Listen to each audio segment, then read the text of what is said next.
അതേ സുഹൃത്തുക്കളെ, അറച്ചു നിൽക്കാതെ മടിച്ചു നിൽക്കാതെ കടന്നു വരൂ. നിങ്ങൾക്ക് വിവേകമുള്ളവരാകണ്ടേ, വിജ്ഞാനമുള്ളവരാകണ്ടേ, വിവരമുള്ളവരാകണ്ടേ.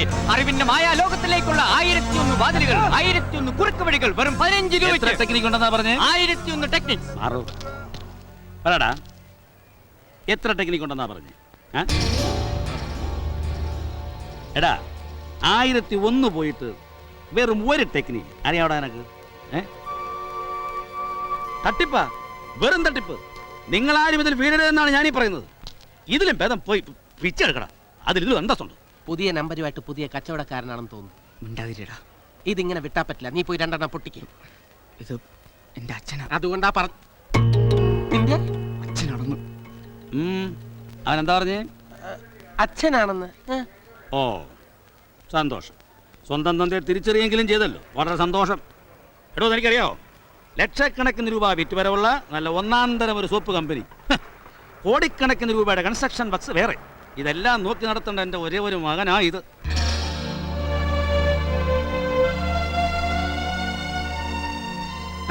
എന്നിട്ട് എൻ്റെ മോൻ ചെയ്യുന്ന ബിസിനസ് കണ്ടില്ലേ? 1001 ടെക്നിക്ക്. എന്തിനാ? എന്നെ തോപ്പിക്കാൻ. അതായത് അവന്റെ തന്തയെ തോപ്പിക്കാൻ. തോക്കുകയല്ല മോനെ, പക്ഷേ തോറ്റുപോയ ഒരാൾ ഉണ്ടെന്റെ വീട്ടിൽ, നിന്റെ അമ്മ. നീ പോന്നതിൽ പിന്നെ അവിടെ കണ്ണീര് തോർന്നിട്ടില്ല, മനസ്സിലായോ? എനിക്ക് അച്ഛനെ തോപ്പിക്കണ്ട. അച്ഛന്റെ സ്വത്തും പണവും ഒന്നും എനിക്ക് വേണ്ട. എന്റെ കാര്യം ഞാൻ നോക്കിക്കോളാം. ശല്യപ്പെടുത്താൻ വരാതിരുന്നാ മതി. എന്താ നീ പറഞ്ഞേ? ഞാൻ നിനക്ക് ഒരു ശല്യമാണ്? അതെ, ശല്യം തന്നെയാണ്. അച്ഛൻ എനിക്കിപ്പോ ഒരു ശല്യമാണ്. നീ ആരാ? കൂട്ടുകാരനായിരുന്നു. എന്നാ പറഞ്ഞു കൊടുക്കടാ കൂട്ടുകാരാ. എന്താ പറയേണ്ടത്? പറഞ്ഞു മനസ്സിലായ കൊടുറാ. എന്താ മനസ്സിലാക്കേണ്ടത്? കുടുംബം കുടുംബം കുടുംബം പറഞ്ഞോട്. അതെ. അച്ഛനും അമ്മയും പറഞ്ഞോട്. അതെ. വേറെ? അതെ. നീ വരുവാടാ, എൻ്റെ അടുത്ത് നീ വരും. എൻ്റെ കാൽക്കൽ വീണ് നീ കരയും. കുറിച്ചു വെച്ചു. ദേവയ്ക്കലെ നമ്പ്യാരാ പറയുന്നേ.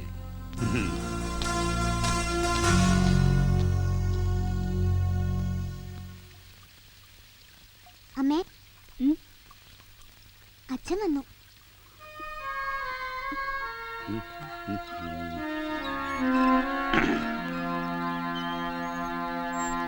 അവനെ കണ്ടോ? കണ്ടു. എന്റെ മോനിപ്പം വലിയ നിലയില, ബസ് സ്റ്റാൻഡിൽ പൊത്താൻ വെക്കുന്നു. 1001 ടെക്നിക്സ്, കവിതാ സമാഹാരം. കൊട്ടത്ത് ഞാൻ കരണക്കുറ്റിക്ക് വരണം. അല്ലല്ലോ, അവന്റെ കാര്യം പറയുമ്പോൾ നിനക്ക് വലിയ ദണ്ണമാണല്ലോ. എടി എടി എടി, അവന്റെ ഭാഗമല്ലാതെ എന്റെ ഭാഗം ചിന്തിക്കുന്ന ആരെങ്കിലും ഉണ്ടോ ഈ വീട്ടില്? കുത്തിയിരുന്ന് പഠിക്കുന്നുണ്ട്. നീ ഒറ്റ ഒരുത്തേടെ അവനെങ്ങനെ മനസ്സിലാക്കിയത്? എന്താ നോക്കി പഠിപ്പിക്കുന്നേ? അവന്റെ എണ്ണത്തല്ല, നിന്റെ എണ്ണത്തെ ആദ്യം പൊട്ടിക്കേണ്ടത്. പൊട്ടിക്കും ഞാൻ. പൊട്ടിച്ചോ? അച്ഛാ, ഒരു കപ്പ് പൊട്ടി. പൊട്ടട്ടെ. പക്ഷെ ഒരു കാര്യം നീ കുറിച്ച് വെച്ചു. അവനവിടെ എന്തൊക്കെ അഭ്യാസം കാണിച്ചാലും, നീ ഇവിടെ എന്തൊക്കെ പൊട്ടിച്ചാലും ഞാൻ തോക്കുകയല്ല. അവനെ ഞാനിവിടെ വരുത്തും. എന്റെ ഈ കാലി വീഴ്ത്തും. എടി, അവന്റെ 1001 ടെക്നിക്ക് ആണെങ്കിൽ എന്റെ ഉണ്ടടി 10,000 ടെക്നിക്ക്. അച്ഛാ, നിർത്തിക്കോ. അമ്മ 10,000 രൂപയുടെ ഡിന്നർ സെറ്റ് എടുത്തിട്ടുണ്ട്. ഇനിയും വേണ്ടിയാ അതും പൊട്ടും.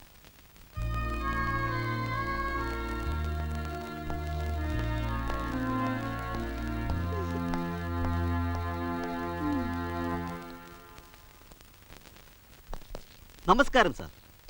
സാർ, ഞാൻ കിറ്റ് ഇന്ത്യ കമ്പനിയിൽ നിന്ന് വരികയാണ്. എല്ലാവിധ ടൂൾ കിറ്റുകളും ഉണ്ടാക്കുന്ന കമ്പനിയാണ് സാർ കിറ്റ് ഇന്ത്യ കമ്പനി. ഈ വീട്ടിലെ എന്ത് സാധനം കേടായാലും അഴിച്ചു നന്നാക്കാനുള്ള ടൂൾസ് ഈ കിറ്റിലുണ്ട് സാർ. സാർ മൗനവ്രതത്തിലോ മറ്റോ ആണോ? തന്റെ ഈ കണാപ്പ് കിറ്റിന് എന്ത് വില വരും? വെറും 500 രൂപ. എന്നാൽ എന്റെ ഈ മൗനത്തിന് 10,000 രൂപയുടെ വിലയുണ്ട്. അങ്ങനെയല്ല സാർ, ഇതുകൊണ്ട് കേടായ എന്തും അഴിച്ചു നന്നാക്കാം സാർ. താൻ എന്ത് നന്നാക്കൂ? എന്തും നന്നാക്കും സാർ. എന്നാ ഈ വീട്ടിൽ സാധനം ഉണ്ട്. എന്താ സാർ? പറയ്. എന്റെ മോൻ. തലതിരിഞ്ഞ എന്റെ മോൻ. പറ്റുമോ?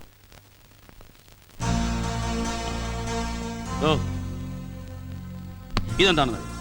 കാല് അല്ലേ? എന്തിനാണെന്ന് മനസ്സിലായോ? നടക്കാനല്ലേ? എന്റെ മകന് സൗകര്യപൂർവ്വം വന്ന് പിടിച്ച് മാപ്പ് പറഞ്ഞ് കരയാൻ. അതിനു വേണ്ടിയാണോ വർഷങ്ങളായിട്ട് ഞാൻ ഈ കാലം കൊണ്ട് നടക്കുന്നത്? Thanks, welcome. അമ്മാവനെന്താ ഇവിടെ?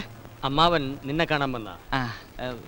തീപ്പെട്ടി കളയണ്ട, കൊള്ളിയുണ്ട്. അതെ, ശരിയാ, കൊള്ളിയുണ്ട്. അമ്മാവൻ ബീഡി വലിക്കോ? അല്ല തീപ്പെട്ടി കൊണ്ട് നടക്കുന്നോണ്ട് ചോദിച്ചാ. മോനെ ചന്ദ്രഹാസ, ഈ തീപ്പെട്ടിക്കും കൊള്ളിക്കും ഒരു കടങ്കഥയുണ്ട്, അറിയാമോ? തള്ളയെ കുത്തി മകൻ മരിച്ചു എന്നല്ലേ അമ്മാവ? അത് പണ്ട്. തന്തയെ കുത്തി മകൻ മരിച്ചു എന്നാ ഇപ്പോ. എങ്ങനുണ്ട്, കൊള്ളാം? വന്നേ. നല്ല അസല് മഴയാണ്. പിന്നെ ഒരു അത്യാവശ്യ കാര്യം ഉണ്ടായിരുന്നു. ഈ വരുന്ന 24-ാം തീയതി എങ്ങനെ, നീ ഫ്രീ ആണോ ആവോ? എന്താ? അല്ല, ഫ്രീ ആണെങ്കിലേ ചോറ്റാനിക്കര ക്ഷേത്രം വരെ ഒരു 11:20 AM വന്നാൽ കൊള്ളായിരുന്നു. എന്താ കാര്യം എന്ന് പറ. സിമ്പിൾ. അന്ന് നിന്റെ കല്യാണം 11:30 മുഹൂർത്തം. വലിയ തിരക്കാണെങ്കിലേ ഒരു 10 മിനിറ്റ് മുമ്പ് എത്തിയാലും മതി. മനസ്സിലായില്ല. അയ്യോ, സിമ്പിൾ. മനസ്സിലാക്കി തരാം. നിന്റെ ഫാദർ, അച്ഛൻ നിന്റെ വിവാഹം ഉറപ്പിച്ചു. പിന്നെ നാട്ടുകാർ മുഴുവനും അമ്പലത്തിലെത്തും. പെണ്ണും പെണ്ണിന്റെ വീട്ടുകാരും ഒക്കെ എത്തും. സ്വാഭാവികമായും നീ ഒന്ന് അവിടെ വരെ വരേണ്ടി വരും. അച്ഛന്റെ കാലയിലൊന്ന് തൊടേണ്ടിയും വരും. എന്തിനു? അനുഗ്രഹം വാങ്ങാൻ. എങ്ങനെയുണ്ട് വൂപ്പിൽസിന്റെ പ്ലാൻ? കൊള്ളാമല്ലേ? ഞാൻ പെണ്ണിനെ കണ്ടിട്ട് പോലും ഇല്ലല്ലോ, പിന്നെ എങ്ങനെയാ കല്യാണം ഉറപ്പിക്കുന്നത്? പെണ്ണും പെണ്ണിന്റെ വീട്ടുകാരും നിന്നെ കണ്ടിട്ടുണ്ട്. നീ ആ പെണ്ണിനെ കണ്ട് ഇഷ്ടപ്പെട്ട് അച്ഛനോട് പറഞ്ഞ് അച്ഛൻ ആലോചിക്കുന്ന പോലെ അവിടെ പറഞ്ഞിരിക്കുന്നത്. എങ്ങനെയുണ്ട്? മോന്റെ അല്ലേ തന്ത? വക്രബുദ്ധിക്ക് വല്ല കേടും സംഭവിക്കുമോ?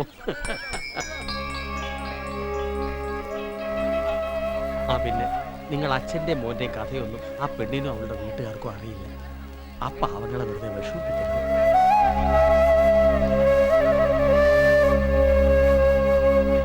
അതാരാ?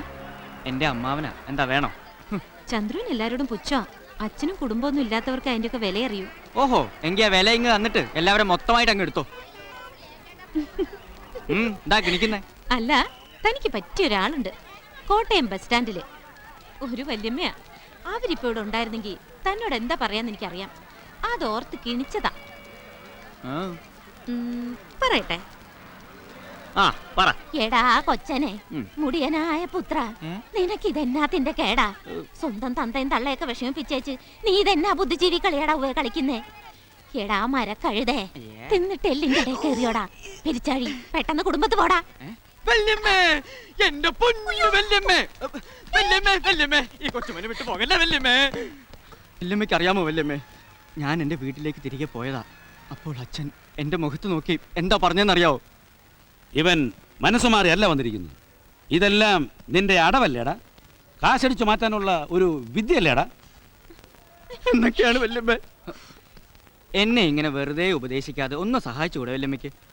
എനിക്ക് വേണ്ടി എൻ്റെ അച്ഛനോട് ഒരു വാക്ക് പറയാമോ? ഞങ്ങൾ എല്ലാവരും കൂടി ചന്ദ്രുവിന്റെ മനസ്സ് മാറ്റിയെടുത്തു. ഇനി ഇയാൾ കാരണം ഒരു കുഴപ്പമുണ്ടാവില്ല. അച്ഛൻ പറയുന്നതനുസരിച്ച് ജീവിതകാലം മുഴുവൻ കഴിഞ്ഞോളും. ഇതൊക്കെ ഒന്ന് എൻ്റെ കൂടെ വന്ന് പറയാമോ അച്ഛനോട്? വല്യമ്മയുടെ കാര്യം പോട്ടെ, കുട്ടിക്ക് ഒന്ന് വന്ന് പറയാമോ? കണ്ടോ, പറ്റില്ല. ഒരാൾക്കും സഹായിക്കാൻ പറ്റില്ല. പക്ഷെ ഉപദേശിക്കാൻ വലിയ ഇഷ്ടം എല്ലാവർക്കും. എനിക്ക് വേണ്ടി ഒന്ന് പറയാൻ, എന്നെ ഒന്ന് സഹായിക്കാൻ ആരുമില്ല എനിക്ക്. അതാണ് എൻ്റെ പ്രശ്നം. എന്നെ സഹായിക്കാൻ കുട്ടിക്കും കഴിയില്ല. കുട്ടി പോയിക്കോളൂ.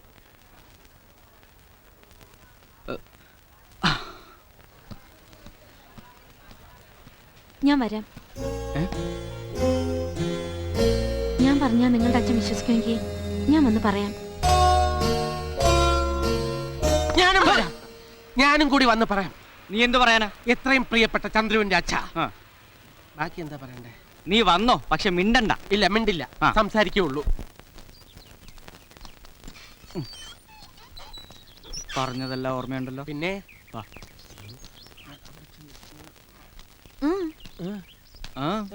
എന്നാ വാ.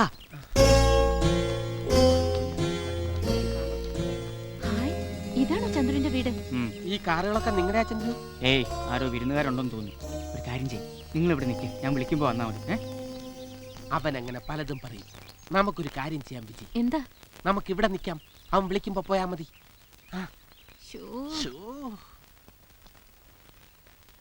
നമ്പ്യാർക്കറിയാലോ, എന്റെ ഒരേ ഒരു മോളാ. അതുകൊണ്ട് തന്നെ ആഡംബരങ്ങളൊക്കെ ലേശം കൂടുതലായിരിക്കും. അയ്യോ, അതിനെന്താ? കല്യാണത്തിന് മന്ത്രിമാരും MLA മാരും ഒക്കെ കൂടുന്നത് കൊണ്ടേ.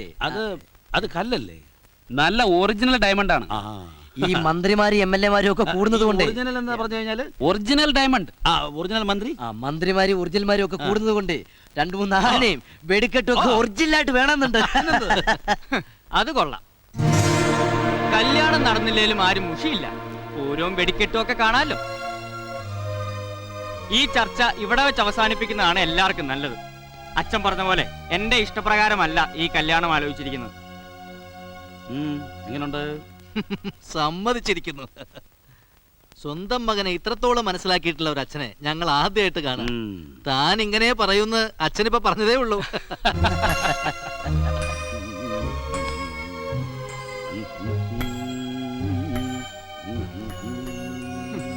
അമ്മാവോ, ഈ കല്യാണം യാതൊരു കാരണവശാലും നടക്കില്ല.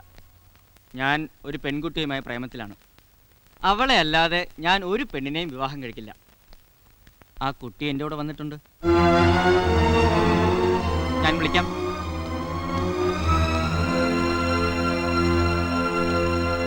ഞാൻ മനസ്സ് മാറി തിരിച്ചു വന്നു എന്ന് പറഞ്ഞിട്ട് അച്ഛൻ വിശ്വസിക്കുന്നില്ല. ഞാൻ വിശ്വസിപ്പിക്കാടാ. വേണ്ട, തനിക്ക് വിശ്വസിപ്പിക്കാമോ? ആ.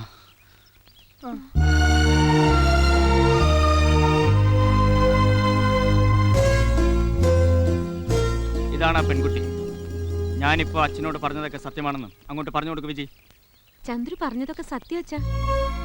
ഇവിടെ വന്ന് മനസ്സിലുള്ളതൊക്കെ തുറന്നു പറയാൻ ഞങ്ങൾ ചന്ദ്രനോട് പറഞ്ഞു.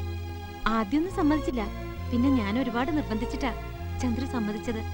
അച്ഛാ, ഈ ജീവിതം ഒരു പാരാവാരമാണ്.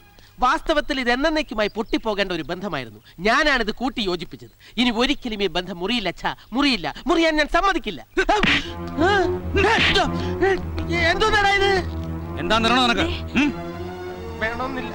എന്താ എന്റെ പേര്? പങ്കജാക്ഷൻ. നിന്നോടല്ല, അവളോട്. എന്താ എന്റെ പേര്? വിജയലക്ഷ്മി. അപ്പൊ പേര് വിജയലക്ഷ്മി. വീട് എന്താ വീടില്ലേ? ഇല്ല, ഞങ്ങൾക്ക് അങ്ങനെ സ്വന്തമായിട്ടൊരു വീടോ നാടോ ഒന്നുമില്ല. അപ്പോ വീടില്ല. സ്വന്തക്കാരായിട്ട് ആരെങ്കിലും? 2 ഏട്ടന്മാരുണ്ട്. ഓഹോ, അവർക്ക് കണ്ണ് കാണില്ല. ഞങ്ങൾ തെരുവിൽ പാട്ട് പാടുന്നവരാ. ആ ബെസ്റ്റ്. വലിയ ആൾക്കാരാ, പിച്ചക്കാര്, കണ്ണുവട്ടന്മാര്. Best best. മതി, ഇപ്പൊ എല്ലാവർക്കും കാര്യം മനസ്സിലായില്ലേ? വിജയ്, പങ്ക, വാ പോവാം. നിക്കട അവിടെ. നീ ഈ പെണ്ണിനെ അല്ലാതെ വേറെ ആരെയും കല്യാണം കഴിക്കില്ല അല്ലേ? ഞാൻ ആരെങ്കിലും കല്യാണം കഴിക്കുമെങ്കിൽ അത് ഈ പെൺകുട്ടിയാണ്.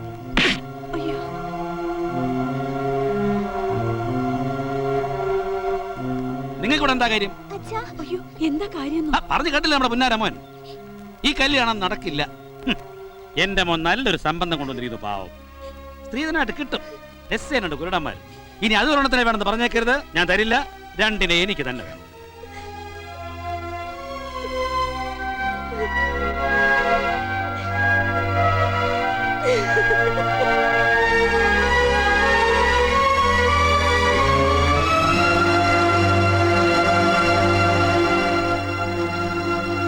മോനെ,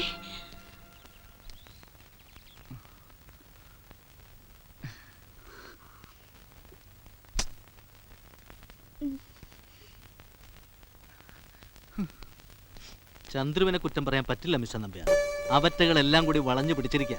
എന്തെങ്കിലും ഉടനെ ചെയ്തില്ലെങ്കിൽ നിങ്ങളുടെ മകനെ നിങ്ങൾക്ക് ജന്മത്ത് തിരിച്ചിട്ടില്ല.